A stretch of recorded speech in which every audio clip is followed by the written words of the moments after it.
गौरी गणपती येत आहेत, तर बेसनचे लाडू तर झालेच पाहिजेत ना. आणि ते पण एवढी लवकर होणारी रेसिपी म्हटल्यानंतर कोणाला नाही करावं वाटणार.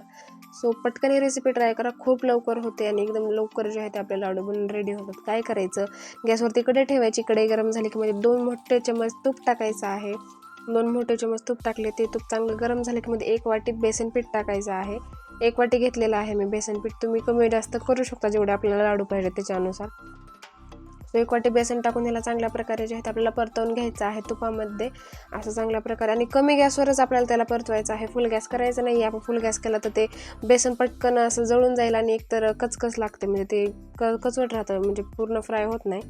नंतर आणखीन थोडंसं फ्राय झालं म्हणजे चांगलं परतलं मध्ये की लगेच 1-2 चमच वरतून आणखीन तूप घालायचं आहे.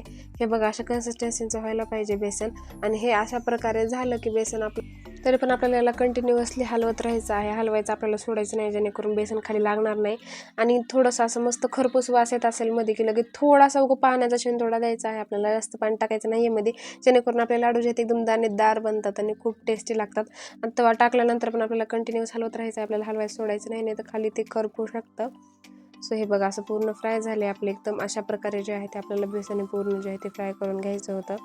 आणि हे झाल्यानंतर आपल्याला ते साईडला काढून घ्यायचं आहे बेसन, जेणेकरून थोडंसं जे आहे ते आपलं जे बेसन आहे ते थंड होईल.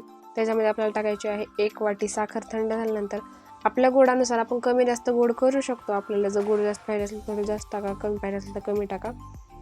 मी 1 वाटीला 1 वाटी असं घेतलेलं आहे मेजरमेंट. आणि then मस्त आपले याचे लाडू वगैरे बांधून घ्यायचे आहेत.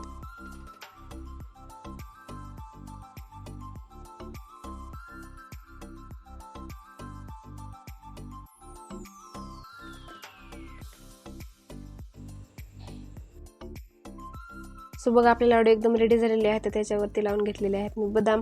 आपण कोणते पण ड्रायफ्रूट लावू शकतो आपल्याला जे आवडतात ते. सो ह्या रेसिपी तुम्हाला कशी वाटली मला नक्की कॉमेंट करून सांगा. आणि चॅनलला सबस्क्राईब केलं नसेल अजून तर पटकन चॅनलला सबस्क्राईब करून ठेवा अशाच नवनवीन छान रेसिपीज बघण्यासाठी.